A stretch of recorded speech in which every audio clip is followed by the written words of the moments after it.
आप सबों को मेरा प्यार भरा जय यीशु। आज के मनन चिंतन के लिए हम लेंगे संत योहन का सुसमाचार अध्याय 1 पद संख्याएं 45 से 51 तक। फिलिप नथानियल से मिला और बोला, मूसा की संहिता में और नबियों ने जिनके विषय में लिखा है वही हमें मिल गए हैं। वह नाजरेत निवासी यूसुफ के पुत्र ईसा है। नथानियल ने उत्तर दिया, क्या नाजरेत से भी कोई अच्छी चीज़ आ सकती है? फिलिप ने कहा, आओ और स्वयं देख लो।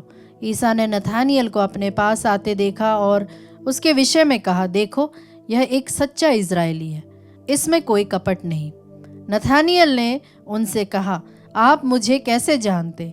ईसा ने उत्तर दिया, फिलिप द्वारा तुम्हारे बुलाए जाने से पहले ही मैंने तुमको अंजीर के पेड़ के नीचे देखा। नथानियल ने उनसे कहा, गुरुवर, आप ईश्वर के पुत्र हैं, आप इज़राइल के राजा हैं।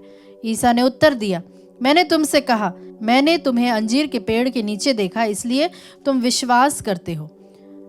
तुम इससे भी महान चमत्कार देखोगे। ईसा ने उससे यह भी कहा, मैं तुमसे यह कहता हूँ, तुम स्वर्ग को खुला हुआ और ईश्वर के दूतों को मानव पुत्र के ऊपर उतरते चढ़ते हुए देखोगे। यह प्रभु का पवित्र सुसमाचार है। हे क्रिस्त, तेरी स्तुति हो। क्रिस्त में मेरे प्यारे भाई और बहनों, आज का पवित्र वचन हमें बुलाहट, विश्वास और खुले हृदय की सुंदर शिक्षा देता है। यहाँ हम दो शिष्यों को हम देखते हैं, जो कि फिलिप और नथानियल। फिलिप को यीशु मिलते हैं और वह तुरंत अपने मित्र नथानियल के पास दौड़कर वह खुशी से कहता है कि मूसा और नबियों ने जिनके विषय में लिखा है वही हमें मिल गए। भाई और बहनों, जब किसी व्यक्ति को सचमुच यीशु मिल जाते हैं तो वह यही खुशी अपने तक नहीं रखता है, वह दूसरों को भी बुलाता है। जैसे एक व्यक्ति को अच्छा डॉक्टर मिल जाए तो वह दूसरों को भी बताता है। जैसे कोई अच्छी खबर छिपाई नहीं जा सकती, उसी तरह जिसने यीशु का प्रेम अनुभव किया वह दूसरों तक भी यह प्रेम को पहुंचाना चाहता है। लेकिन नथानियल तुरंत विश्वास नहीं करता। वह क्या कहता है कि क्या नाजरेत में भी कोई अच्छी चीज आ सकती है? उस समय नाजरेत एक छोटा सा, एक साधारण सा गांव था। लोग उसे महत्व नहीं देते थे। नथानियल की समस्या क्या थी कि वह पूर्वाग्रह मतलब पहले से बनी हुई धारणाओं पर ज्यादा विश्वास करता था। भाई और बहनों, आज भी हम कई बार लोगों को उनके गांव, उनकी जाति, भाषा, गरीबी या बाहरी रूप देखकर हम परख लेते, मतलब उनका स्टेटस, हम उसके अनुसार से हम उन्हें उनका आंकलन करते हैं। हम सोचते हैं कि वह व्यक्ति क्या कर पाएगा, इस परिवार से क्या अच्छा हो सकता है, यह तो साधारण सा इंसान है। लेकिन ईश्वर अक्सर साधारण लोगों को ही चुनते हैं। दाऊद एक साधारण चरवाहा था, लेकिन वही राजा बन जाता है। मरियम एक साधारण सी लड़की थी, लेकिन ईश्वर ने उसे उद्धारकर्ता की मां चुना। प्रेरित मछुआरे थे, लेकिन उन्होंने दुनिया को बदल दी। ईश्वर बाहरी रूप नहीं बल्कि दिल को देखते हैं। फिलिप नथानियल से बहस नहीं करता, वह केवल इतना ही कहता है, आओ और स्वयं देख लो। भाई और बहनों, विश्वास केवल सुनने से नहीं, अनुभव करने से गहरा होता है। कई लोग कहते हैं कि पहले मुझे चमत्कार दिखाओ तब मैं विश्वास करूंगा, लेकिन ईश्वर कहते हैं पहले मेरे पास आओ।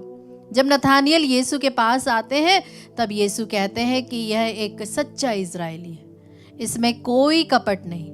क्या ही सुंदर बात कही। यीशु उसके दिल को जानते थे, लेकिन यीशु कहते हैं कि मैंने तुम्हें अंजीर के पेड़ के नीचे देखा। शायद नथानियल वहां अकेले प्रार्थना कर रहा था, सोच रहा था, संघर्ष कर रहा था, और यीशु ने उसे देखा। भाई और बहनों, यह संदेश हमारे लिए भी है। कई बार हमें लगता है कि कोई हमें नहीं समझता, हम अपने संघर्ष अकेले झेलते हैं, लेकिन यीशु हमें देखते हैं।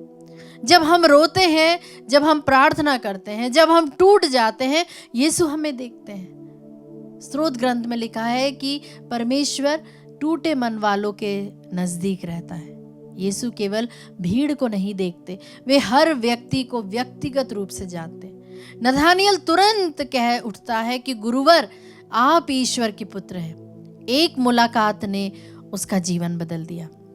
भाई और बहनों, यीशु से सच्ची मुलाकात हमेशा परिवर्तन लाती है। आज समस्या यह है कि बहुत लोग यीशु के बारे में जानते तो हैं, लेकिन बहुत कम लोग यीशु को व्यक्तिगत रूप से जानते या उनका अनुभव करते हैं। हम कलीसिया जाते हैं, प्रार्थना करते हैं, लेकिन क्या हमने कभी दिल से यीशु को अनुभव किया है? आज यीशु हमें भी बुलाते हैं, आओ और देखो, अनुभव करो, आओ प्रार्थना करो, आओ मेरे वचनों को सुनो, आओ विश्वास करो। और अंत में यीशु कहते हैं कि तुम इससे भी महान चमत्कार देखोगे। भाई और बहनों, विश्वास की यात्रा हमेशा आगे बढ़ती है।